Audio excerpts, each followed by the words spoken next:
السلام علیکم۔ آج ہم ایک ایسے مہینے پر بات کر رہے ہیں جسے حدیث میں اللہ کا مہینہ کہا گیا ہے، محرم الحرام۔ وعلیکم السلام۔ جی ہاں، بہت فضیلت والا مہینہ ہے۔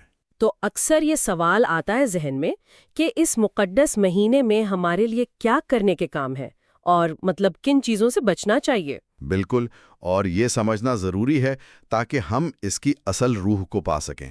آج کی اس گفتگو میں ہم صحیح احادیث یعنی جو سب سے مستند ہیں اور تاریخ طبری جیسی قدیم تاریخی کتابوں سے رہنمائی لیں گے۔ جی، مقصد یہی ہے کہ محرم کی فضیلت، پھر کربلا کا جو واقعہ ہے اس کے پہلو اور جو صحیح اسلامی تعلیمات ہیں ان کو سمجھا جائے۔ تو سب سے پہلے فضیلت کی بات کریں، روزے کا ذکر بہت ہوتا ہے۔ ہاں بالکل، یہ سب سے اہم عمل ہے اس مہینے کا۔ صحیح مسلم میں حدیث ہے عاشورہ کے روزے کے بارے میں، یعنی 10 محرم کا روزہ۔ جی، کیا فضیلت بیان ہوئی ہے اس کی؟ اس میں واضح آیا ہے کہ یہ روزہ پچھلے 1 سال کے جو صغیرہ گناہ ہیں ان کا کفارہ بن جاتا ہے۔ 1 سال کے گناہوں کا کفارہ، سبحان اللہ۔ جی، اور صرف یہی نہیں، ترمذی شریف میں ہے کہ رمضان کے بعد سب سے افضل روزے اللہ کے مہینے یعنی محرم کے ہیں۔ اچھا، تو یہ افضل ترین روزے ہیں رمضان کے بعد۔ لیکن یہاں ایک نکتہ اور ہے۔ حدیث میں صرف 10 تاریخ کا نہیں بلکہ ترغیب ہے کہ 9 اور 10 یا پھر 10 اور 11 کا رکھا جائے۔ اچھا، 2 دن کا۔ وہ کیوں؟ جی، وہ اس لیے تاکہ یہودیوں کے عمل سے مشابہت نہ ہو۔ وہ صرف 10 تاریخ کا رکھتے تھے تو ہم ان سے مختلف طریقے سے رکھیں۔ صحیح صحیح۔ یہ تو ہوئی فضیلت و مسنون عمل یعنی روزے کی بات۔ اب آتے ہیں اس عظیم تاریخی واقعے کی طرف جو محرم سے وابستہ ہے، کربلا۔ جی، واقعہ کربلا 10 محرم 61 ہجری۔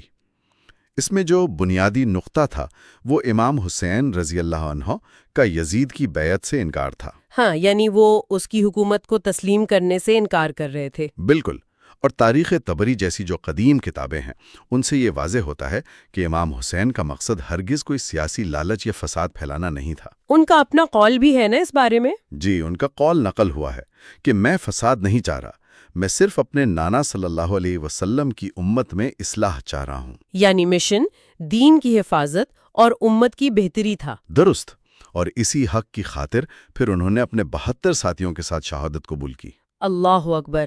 اس عظیم قربانی کی یاد میں یہ سمجھنا بھی بہت ضروری ہے کہ اسلام ہمیں غم کے اظہار کے لیے کیا حدود بتاتا ہے اور کن چیزوں سے منع کرتا ہے۔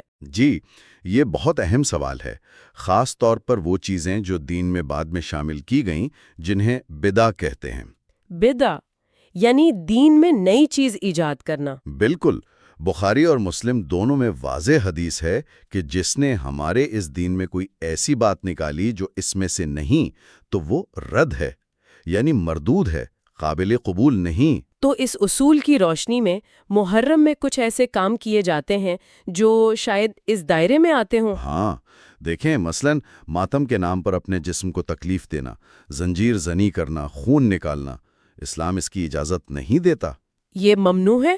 جی، اسی طرح فرقہ وارانہ تعصب کو ہوا دینا، غصے کا غیر شرعی اظہار کرنا، یا پھر ایسے کام کرنا جو شرک کے قریب لے جائیں، جیسے قبروں پر غیر معمولی عقیدت دکھانا، یہ سب نبی کریم صلی اللہ علیہ وسلم کے طریقے یعنی سنت سے ثابت نہیں ہیں۔ تو پھر اصل طریقہ کیا ہے؟ مطلب کربلا سے، امام حسین کی زندگی سے ہمیں کیا کرنا چاہیے؟ سبق کیا ہے؟ دیکھیں، سب سے بڑا سبق ہے صبر کا، پھر نماز کی پابندی۔ نماز۔ جی، نماز۔ روایت میں آتا ہے، امام بخاری نے بھی اشارہ دیا کہ امام حسین نے کربلا کے میدان میں، وہ بھی جب تیروں کی بارش ہو رہی تھی، عین وقت پر نماز باجماعت ادا کی۔ اتنی مشکل میں بھی نماز نہیں چھوڑی؟ بالکل۔